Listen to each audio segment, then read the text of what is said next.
Pohjolassa teemme työtä seurojen, yhteisöjen, lajiliittojen kanssa, jotta hyvinvointi olisi mahdollista kaikille ja kaikkialla Suomessa. Olipa kyse sitten rakkaasta harrastuksesta, itsensä voittamisesta tai kilpaurheilusta. Urheilijalle on tärkeää saada kasvaa hyvässä seurassa. Nämä 3 seuraa ovat tehneet poikkeuksellisen hyvää työtä sen eteen, että Suomessa on entistä enemmän liikettä, kannustusta ja osallistumista.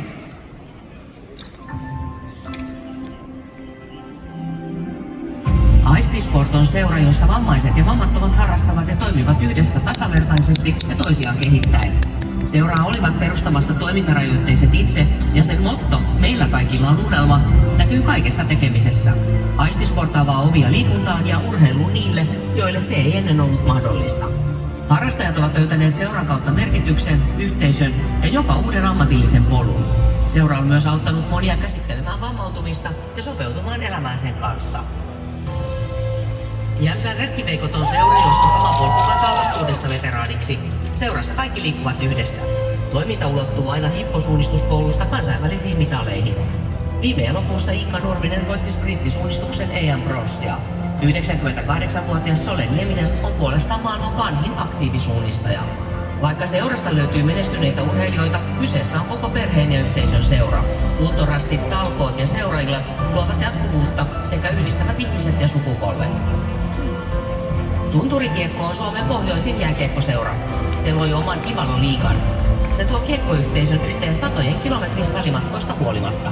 Toiminta yli 22 000 neliökilometrin alueella yhdistää koko Lapin. Seura tarjoaa elämänmittaisen polun lapsi-vanhempi luistelusta edustusjoukkueeseen ja valmentajaksi kasvamiseen. Seura on tyttö- ja naiskiekon edelläkävijä Lapissa, mistä se on saanut Jääkiekkoliiton vuoden naiskiekkoteko 2024 tunnustuksen.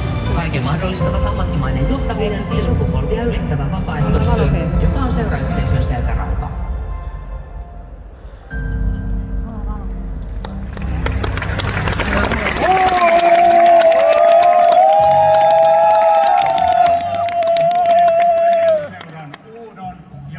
Pohjolan 10 000 euron stipendin saa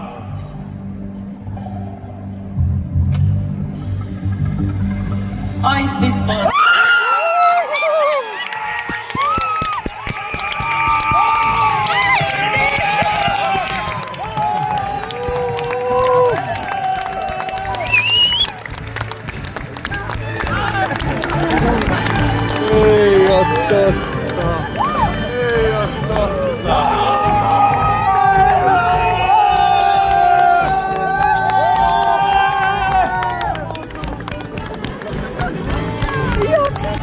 Hyvä te! Hyvä te! Come on, David!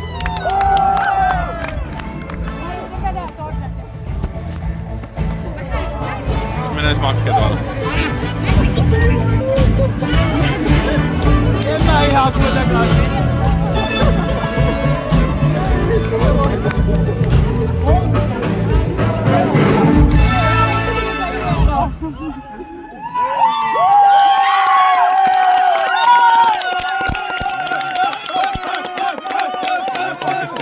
Kuuluu sinne takarivikin asti ja kolikatsomoihin. Huhhuh. Aika uskomatonta. Mä oon ite aina harrastunut liikuntaa ja urheilu pienestä lapsesta asti. Meidän perheessä se on ollut tärkeä asia ja kiitos siitä omalle rakkaalle perheelle. Multa lähti näkö, mutta urheiluhalu on aina säilynyt. Vuonna 2017 me perustettiin urheiluseura sillä, että halutaan järjestää enemmän harrastusmahdollisuuksia erityisesti näkövammaisille sellaisissa lajeissa, mitä ehkä ennen jo niin paljon harrastettu. Ja me ollaan haluttu tehdä sitä vammaiset ja vammattomat yhdessä. Ihan valtava kiitos Miika Honkanen, joka on johtanut tätä seuraa kaikki nämä vuodet ennen mua. Ja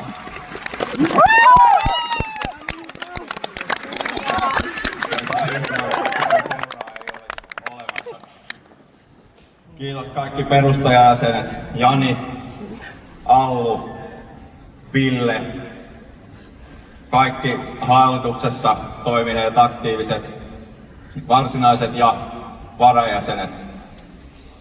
Täällä mun vaimo Ansku, mulle tärkeä, seuralle tärkeä toimija. Kaikki vapaaehtoiset, aktiiviset toimijat, lajivastuulliset, ihan kaikki. Meitä on tuolla katsomossa iso porukka tänään jännittämässä tätä, että miten tässä kävi. Tää on ainutlaatuista, todella uskomatonta, ei voi uskoa. Tässä sitä nyt ollaan, mutta se oli varmaan semmonen homma, että me juhlitaan tää kevät. Yes, kiitos!